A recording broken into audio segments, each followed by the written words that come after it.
Dear viewers, welcome to the course System Software and Compilers. This is session 2 of Module 1. Myself, Satisha MS, Assistant Professor, Department of Computer Science and Engineering, Canara Engineering College, Bantwal, Mangalore. Topics covered in this session are basic assembler function by considering a simple SIC assembler, and also we are going to study the different assembler algorithms and data structures available to convert a high level language into machine level language. Introduction to assembler. In the session 1 of model 1, we already discussed about the definition of a system software, different types of system software, different types of application software, and also we have seen the major differences between system software and application software. Assembler is an example for a system software. It will take the source program written in high level language as an input, and it will convert that high level language into machine level language. So the input to the assembler is a source program written in any high level language, and output of the assembler is object code. So once the object code is generated, then the next system software, that is linker, will take the object program and link the different object programs together, and it will generate the one single object program. So once the object program is ready, it will be loaded into a memory by the loader for the execution. Then the system will execute the program and it will generate the output. So therefore, the job of the assembler is to convert the high level language, that is source program, into object code. In the next slides onwards, in this we are going to study how to convert source program into object program. Before we start with the translation of source program into object code, we are going to see the different assembler directives available with an assembler. So these are the different assembler directives. One is start. The assembler directive start is specify the name and starting address of the program. For example, here the name of the program is copy and starting address of the program is 1000,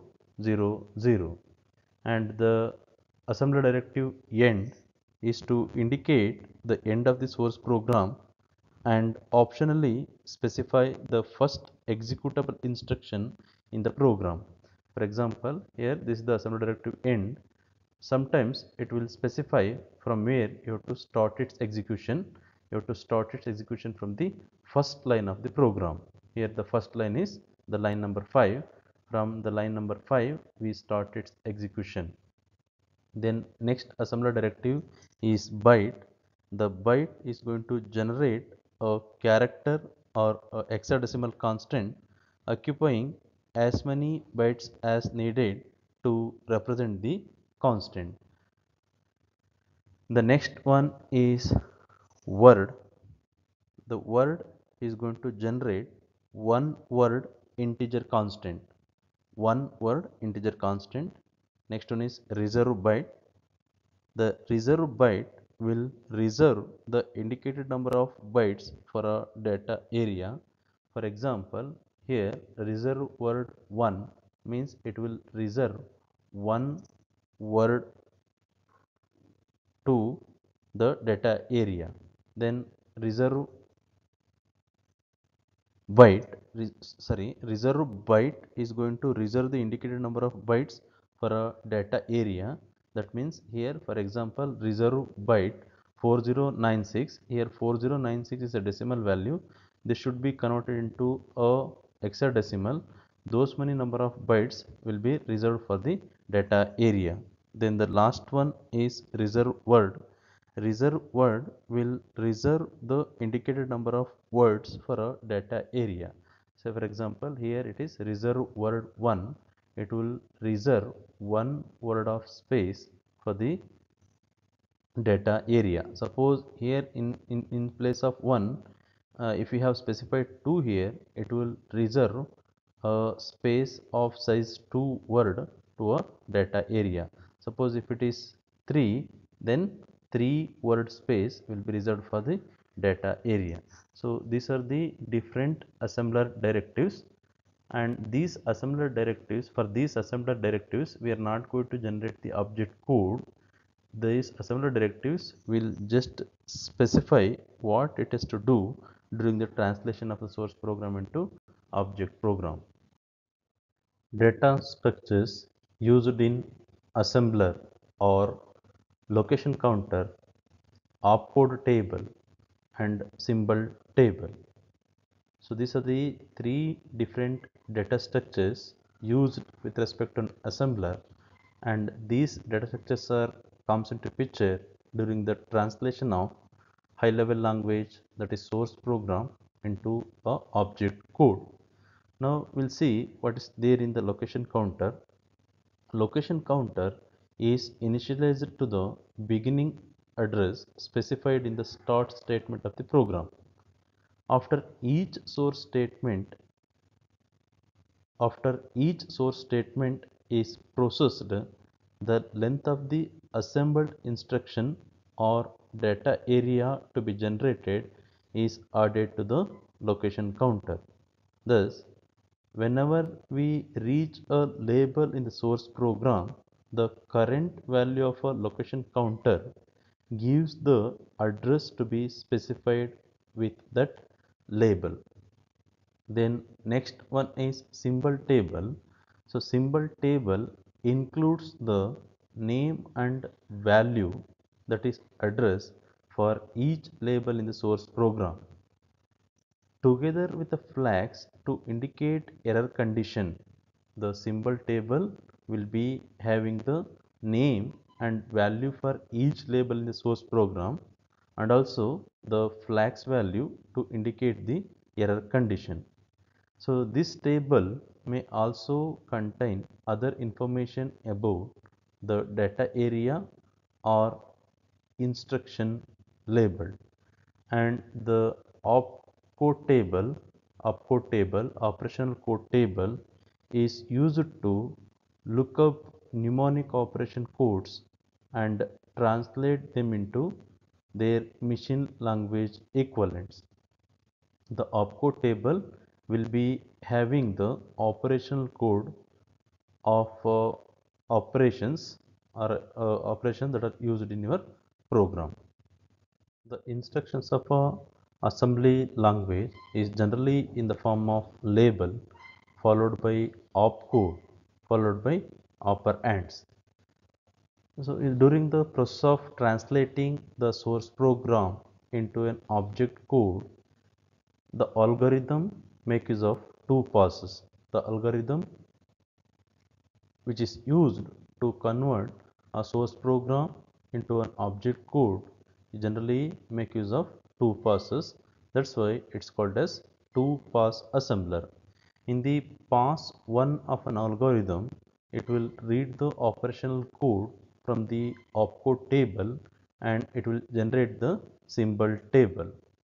So then once the symbol table is generated by the pass 1 of an assembler, it will generate a intermediate file. So in the intermediate file will be having the instructions, original instruction of an assembly language, along with the location counter value that will be given as an input to a pass 2 of an assembler. In the pass 2 of an assembler, it will make use of the values which are stored in a data structure symbol table, and it will generate a object code. In the next slides onwards, we are going to see how to convert a given instruction into an object code. This program is an example of SIC assembler language program. here the line number is just for our reference, so that's why we have given 5, 10, 15, etc. See here the first line, the copy is the name of the program and start is an assembler directive. It will specify the starting address of the program. Here the program is start loaded from the memory location 1000 and name of the program is copy.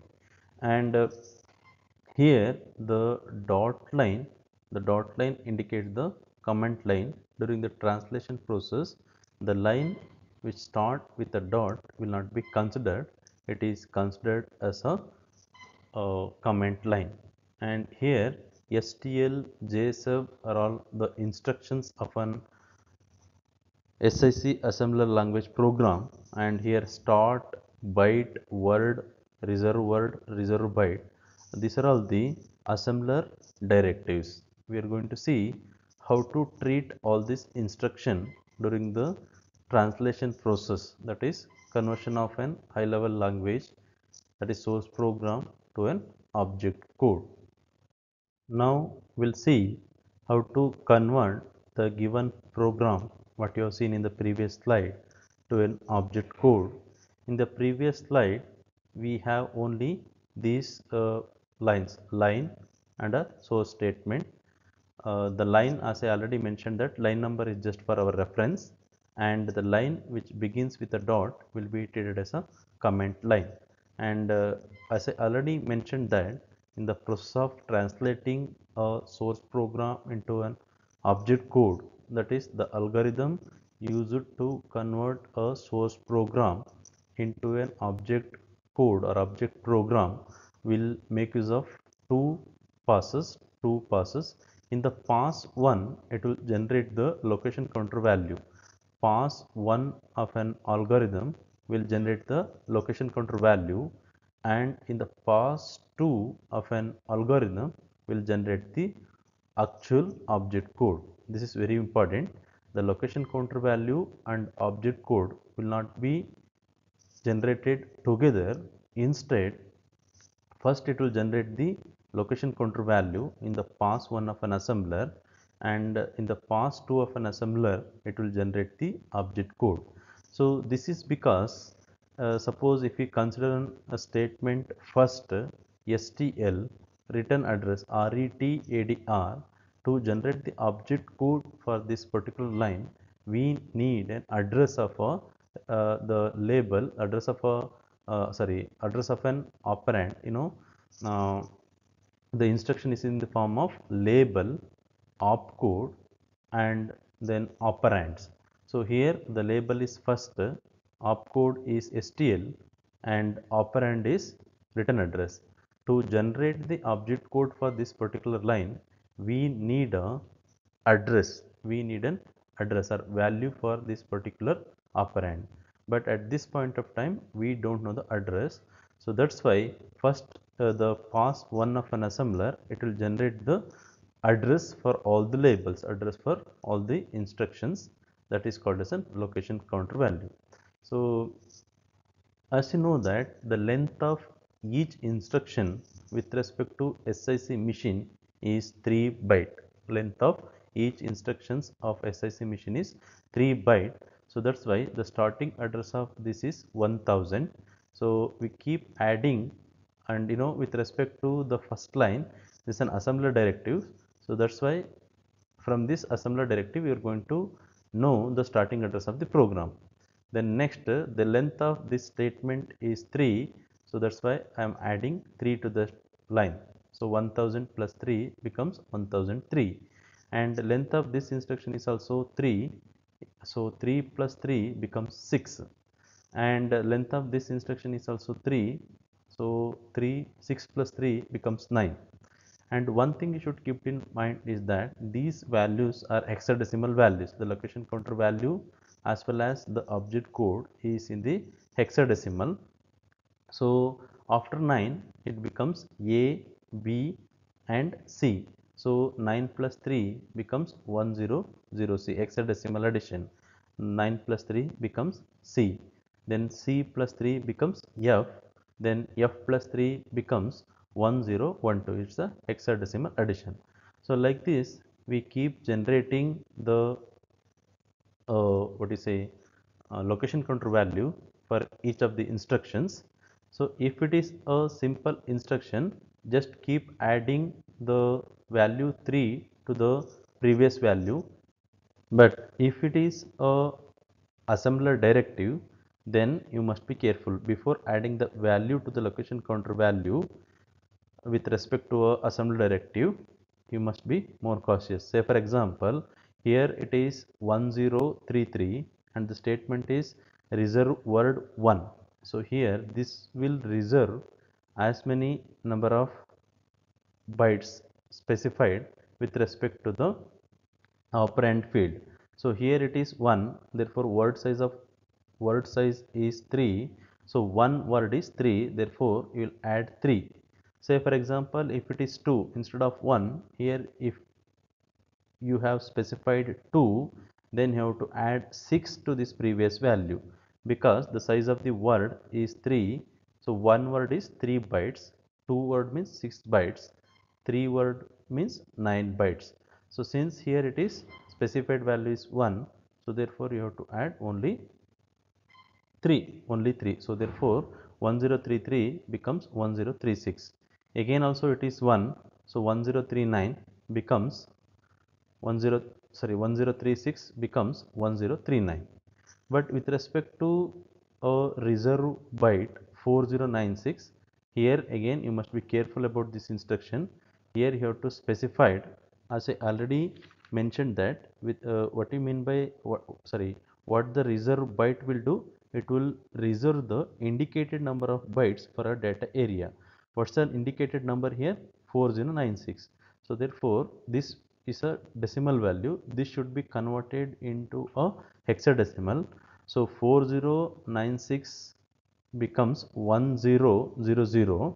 That 1000 will be added to this value, then it becomes 2039. In the next slide we are going to see the location counter value of line number 125 becomes 2039.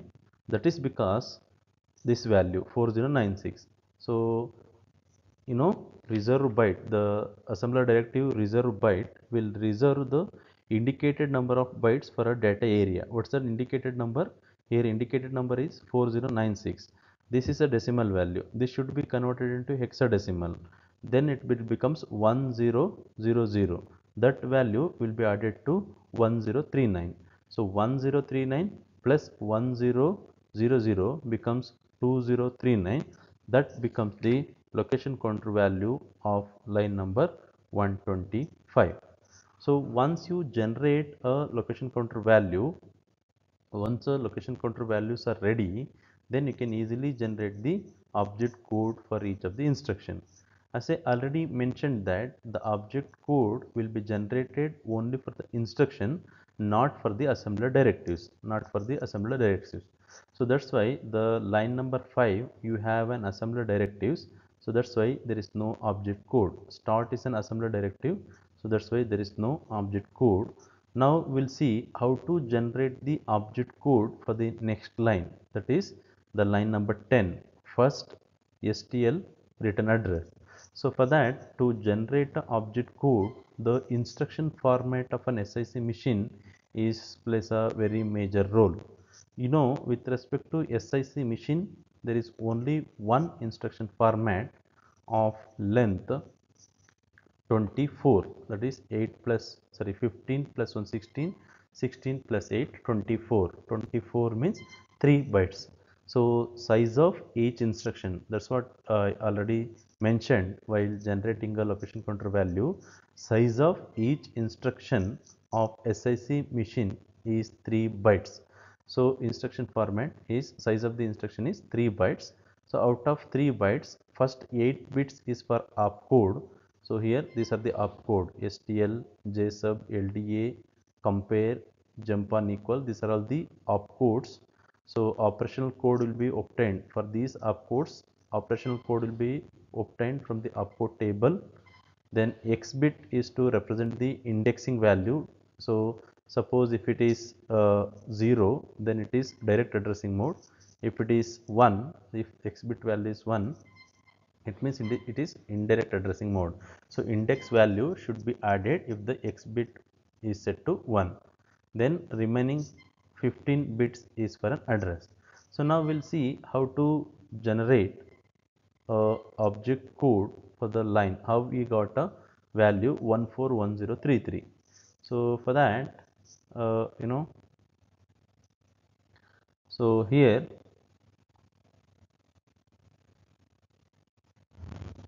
I will take a instruction format of SIC machine 24 bits. First 8 bits is for opcode STL.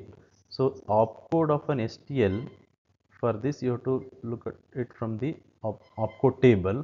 Opcode for STL is 14. Opcode for STL is 14. So what's the binary equivalent of 1 is 0 0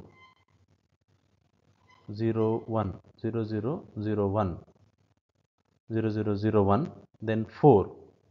So what is the opcode value of 4 is 0 1 0 0 0 1 0 0.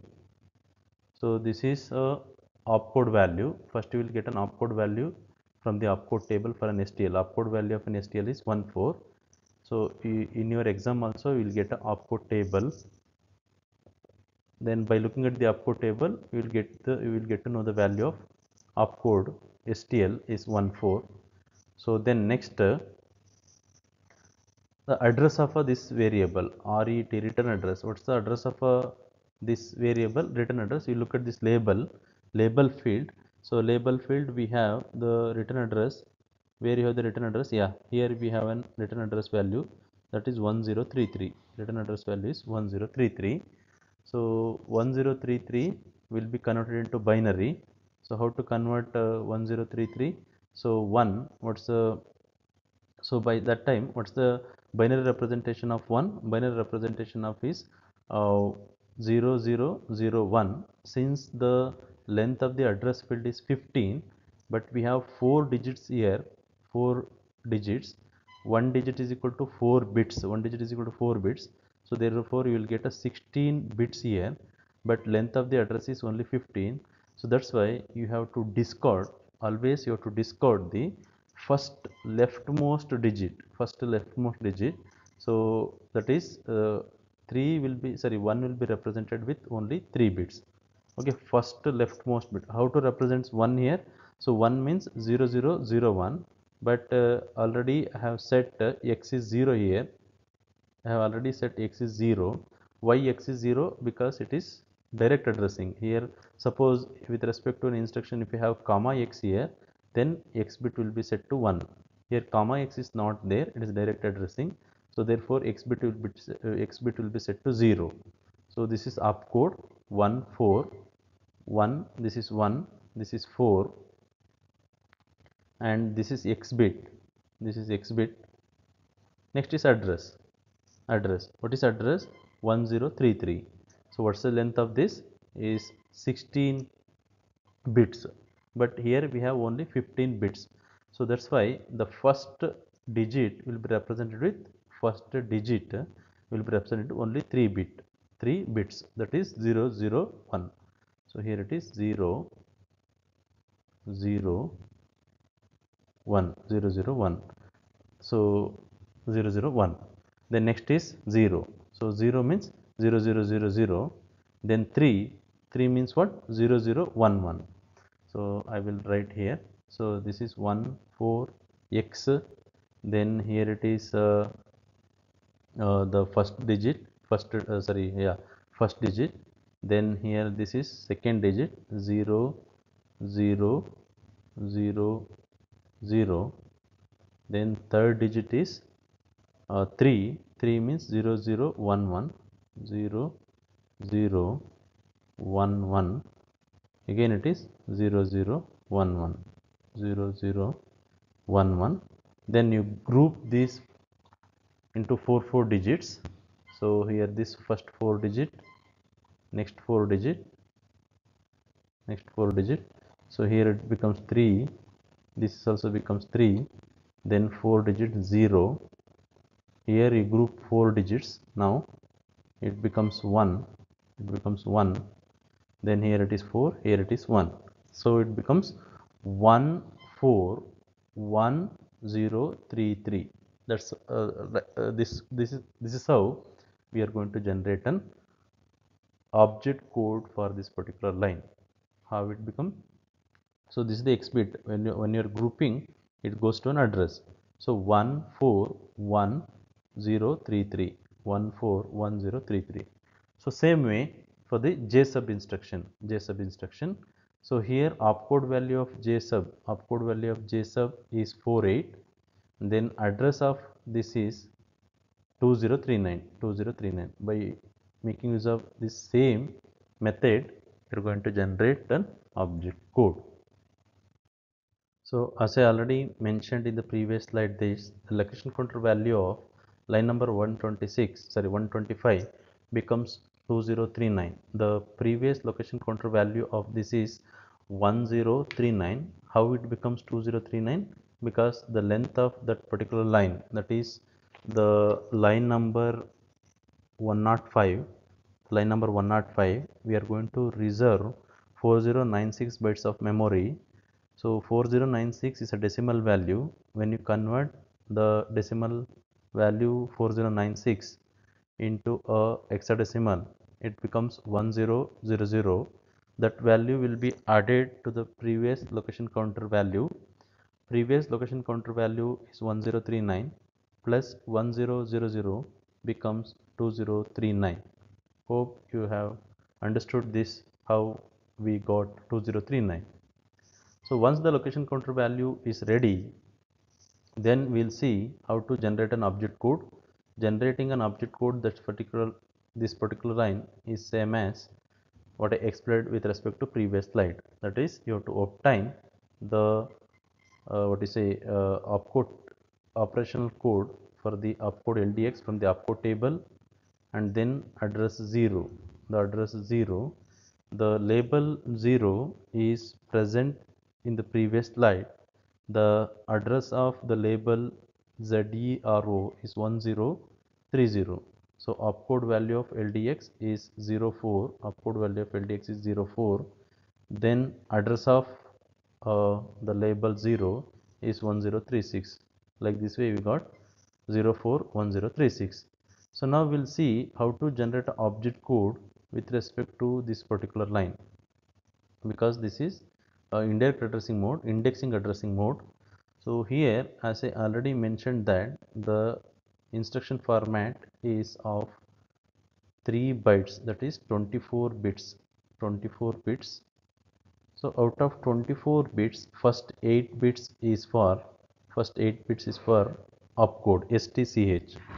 So the opcode value of STCH, so now opcode value of STCH is 54. So write the binary equivalent of 5. Binary equivalent of 5 is 0101. Here it is 0101, and 4 is 0100.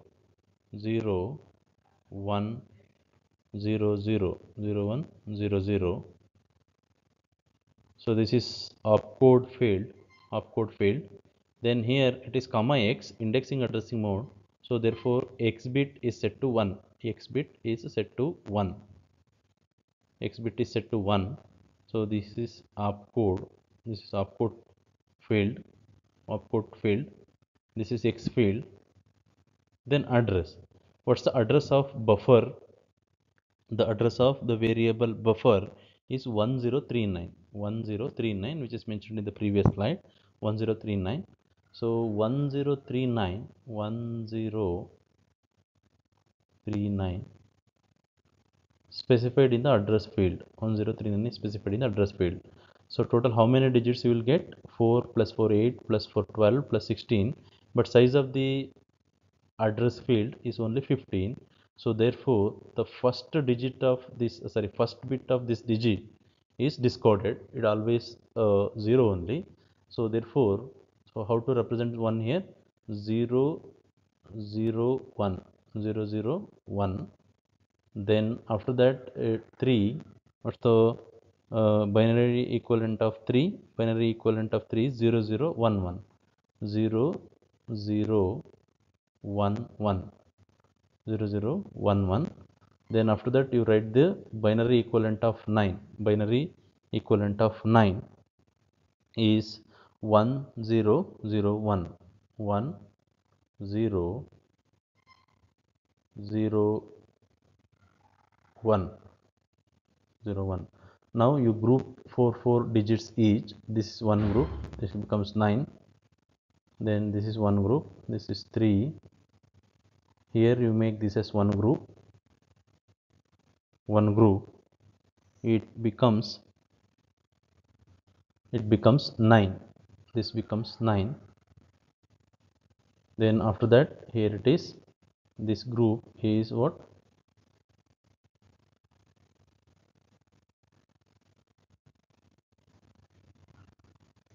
Sorry, it is 1 minute. Sorry, here I have forgot to mention 0 here. So after this digit here in between you will get 0. Sorry, in between you will get 0. Before 3 you will get 0 0 0 0 0. So then it is 4, and then this is 5. So now the object code of this particular instruction is becomes 5490. This 0, sorry, I forgot to write 0. So 549039. So this is how we can generate an object code. 549039. And another important thing is that here, if the, as I already mentioned, that the assembler directive byte is going to generate character or hexadecimal constant. When you can know that it is a character, if this is prefixed with a C, then it is character constant. If it is prefixed with X, it is hexadecimal constant. So here it is hexadecimal constant, it will generate as it is. F1 will be generated as it is. And for the word, it will generate as see here word, as I already mentioned that 4096 is a decimal value, so here it is 0 0 1 0 0 0, like this it will generate.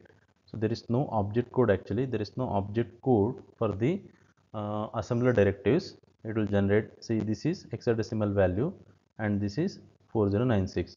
So with respect to previous slide in the line number 80, sorry, I forgot to explain that in the line number 80 you have EOF byte, C, the single quote you have EOF. So here C represents the character constant. C represents the character constant. In the object code field, you will get 45, 4F and 46. What is 45? 45 is the ASCII value of E, 4F is the ASCII value of O, and 46 is the ASCII value of F. And with respect to word, it will generate the assembler directive word will generate one word integer constant. Here you have line number, in the line number 85 you have word 3, so the 3 will be generated. Then next word 0 will be generated. So like this way you are going to generate the object code for this given program of SIC machine. Content of this presentation is from the textbook System Software by Laland L. Beck and D. Manjula, 3rd edition, 2012. So thank you one and all.